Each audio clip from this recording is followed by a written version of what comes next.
വളരെ പ്രധാനപ്പെട്ട ഒരു കാര്യമായതുകൊണ്ടാണ് ഞാൻ സാറിനെ നേരിട്ടൊന്ന് കാണണമെന്ന് പറഞ്ഞത്. എന്താടാ കാര്യം? അത് വേറൊന്നുമല്ല അച്ഛാ. എന്തായാലും എനിക്കൊരു 3 മാസത്തേക്ക് ഈ കൈയിനെ അനക്കാൻ പറ്റത്തില്ലല്ലോ. കമ്പനി ചെക്കുകൾ മൂവ് ചെയ്യണമെങ്കിൽ അമ്മയുടെ ഒപ്പിന്റെ കൂടെ എൻ്റെ ഒപ്പും കൂടെ വേണ്ടേ? അങ്ങനെ ആലോചിച്ചപ്പോൾ തൽക്കാലം ഒരു 3 മാസത്തേക്ക് എനിക്ക് പകരം സൈനിങ് പവർ മറ്റൊരാൾക്ക് കൊടുത്താലോ എന്ന് ആലോചിച്ചു. അതല്ലേ അതിൻ്റെ ഒരു ശരി. എന്ത് പറയുന്നു സാർ? കമ്പനി റൂൾ അനുസരിച്ച് നിങ്ങൾ രണ്ടുപേരും ഒന്നിച്ച് സൈൻ ചെയ്താൽ മാത്രമേ കമ്പനിയുടെ കാര്യങ്ങൾ റൊട്ടേറ്റ് ചെയ്യൂ. സൂര്യ പറയുന്നത് നല്ല കാര്യം തന്നെയാണ്. Yes sir. നമ്മുടെ കമ്പനി ബൈലോ അനുസരിച്ച് എനിക്ക് താല്പര്യമുള്ള ആർക്കും എൻ്റെ സൈനിങ് പവർ കൈമാറാം. അങ്ങനെയല്ലേ? തീർച്ചയായും. അതെ അളിയ, ഈ കമ്പനിയുടെ പ്രോജക്ട് മാനേജർ എന്ന നിലയ്ക്ക് ഞാൻ ഫുൾ ടൈം കമ്പനിയിലുണ്ട്. അപ്പോ ആ സൈനിങ് പവറോടെ എന്നെ ഏൽപ്പിക്കുകയാണെങ്കിൽ കുറച്ചുകൂടെ എളുപ്പമായിരിക്കും. അത് വേണ്ട,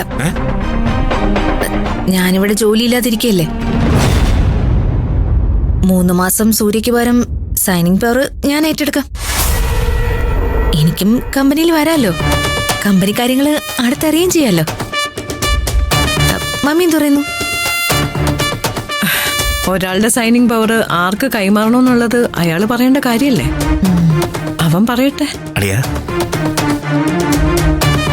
സർ, അടുത്ത 3 മാസത്തേക്ക് എനിക്ക് പകരം കമ്പനിയുടെ സൈനിങ് പവർ ഞാൻ കൈമാറുന്നത്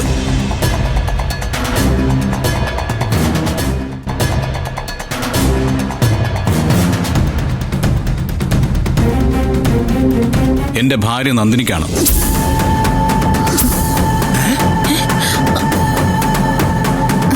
നന്ദിനിയോ?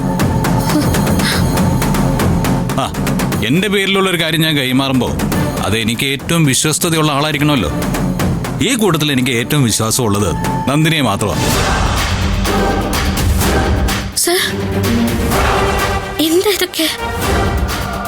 നന്ദിനി പ്രധാനപ്പെട്ട ഒരു തീരുമാനം എടുക്കുക. So keep quiet. അത് നടക്കില്ല. വൈ? ഇത് കോടാനുകോടികൾ വിലമതിക്കുന്ന ഒരു കമ്പനിയാണ്. നേരെ ചൊവ്വ വിദ്യാഭ്യാസം ഇല്ലാത്ത, സംസ്കാരം ഇല്ലാത്ത, ആളുകളോട് ഇടവഴിക്ക് ശീലമില്ലാത്ത ഒരുത്തിയല്ല ഇതൊക്കെ കൈകാര്യം ചെയ്യേണ്ടത്. വിദ്യാഭ്യാസമുള്ള സംസ്കാര സമ്പന്നരായവരുടെ കാര്യങ്ങളൊന്നും എന്നെ കൊണ്ട് വിശദീകരിപ്പിക്കണ്ട. എന്റെ തീരുമാനം ഇതാണ്. അതിലൊരു മാറ്റവും ഇല്ല. സൂര്യ, വെറുതെ പ്രോബ്ലംസ് ക്രിയേറ്റ് ചെയ്യാൻ നീ ശ്രമിക്കണ്ട. ഇവളാരാ? 1 കോടി രൂപയിൽ എത്ര പൂജ ഉണ്ടെന്ന് ഇവൾക്ക് പറയാൻ പറ്റും? ഒരു കമ്പനി ചെക്കില് എത്ര തുകയാണ് എഴുതിയിരിക്കുന്നതെന്ന് അവൾക്ക് വായിക്കാൻ പറ്റുമോ? ഡാഡി, ഇത് അംഗീകരിച്ചു കൊടുക്കാൻ ഈ കുടുംബത്തിന് ബുദ്ധിമുട്ടുണ്ട്. കുടുംബത്തിന്റെ അഭിപ്രായം ഞാൻ ചോദിച്ചോ? എന്റെ സൈനിങ് അതോറിറ്റി ആർക്ക് കൈമാറണമെന്നത് എന്റെ തീരുമാനമാണ്. അതിനെക്കുറിച്ച് ആർക്കെങ്കിലും സംശയം ഉണ്ടെങ്കിൽ ലീഗൽ അഡ്വൈസറോട് ചോദിക്കാം. അതിനാ ഞാൻ അദ്ദേഹത്തെ വിളിച്ചു വരുത്തിയത്. എന്ത് ന്യായം പറഞ്ഞാലും ശരി, ഇത് അംഗീകരിക്കാൻ പറ്റില്ല. ഈ ഇരിക്കുന്ന മറ്റാർക്കെങ്കിലും ഞാൻ സൈനിങ് പവർ കൈമാറിയാൽ അത് അംഗീകരിക്കാൻ പറ്റുമോ? അംഗീകരിക്കും. എന്റെ അച്ഛന് കൈമാറി അംഗീകരിക്കാം. എന്റെ സഹോദരിമാർക്ക് കൈമാറിയാൽ അംഗീകരിക്കാം. പക്ഷേ എന്റെ ഭാര്യയ്ക്ക് കൈമാറിയാൽ അത് അംഗീകരിക്കാൻ പറ്റില്ല. അതിന്റെ പേര് അഹന്തന. കമ്പനി കാര്യങ്ങൾ നേരെ ചൊവ്വേ മുന്നോട്ട് കൊണ്ടുപോകണമെങ്കിൽ സൈനിങ് പവർ നന്ദിനിക്ക് കൈമാറിയേ പറ്റൂ.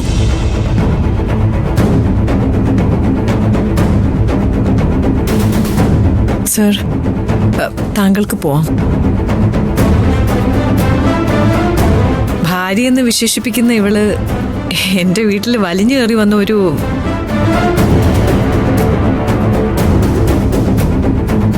അങ്ങനെ ഒരുത്തി കമ്പനി അക്കൗണ്ടിൽ സൈൻ ചെയ്യാൻ പോയിട്ട് കമ്പനിയുടെ പടിവാതിലിൽ കാല് കുത്താൻ പോലും ഞാൻ സമ്മതിക്കില്ല. ഓക്കെ, അങ്ങനെയാണെങ്കിൽ ഇന്ന് മുതൽ കമ്പനി കാര്യങ്ങളെല്ലാം മുടങ്ങും. ഇന്നു മുതൽ ഷിപ്മെന്റ് കാത്തു കിടക്കുന്ന എക്സ്പോർട്ടിംഗ് ഗുഡ്സുകൾ അവിടെ തന്നെ കിടക്കും. മറ്റ് കമ്പനികളിൽ നിന്നും ക്ലിയറിംഗിന് വരുന്ന ചെക്കുകൾ പാസ്സാവാതെ മടങ്ങും. ഇത്രയും കാലം കൊണ്ട് കമ്പനി കെട്ടിപ്പൊക്കിയ അന്തസ്സും കൃത്യതയും വിതിൻ 1 വീക്ക് തകർന്നു വീഴും. എനിക്ക് അതിൽ വലിയ പ്രശ്നമൊന്നുമില്ല. പക്ഷേ ഇതെല്ലാം സംഭവിച്ചു കഴിഞ്ഞിട്ട് ആരും കൊട്ടിക്കോഷിച്ച് നടക്കാൻ ശ്രമിക്കരുത്. നാണം കെടും. സർ, എന്തിനാ സർ ഇതിലേക്ക് എന്നെ വലിച്ചഴിക്കുന്നേ?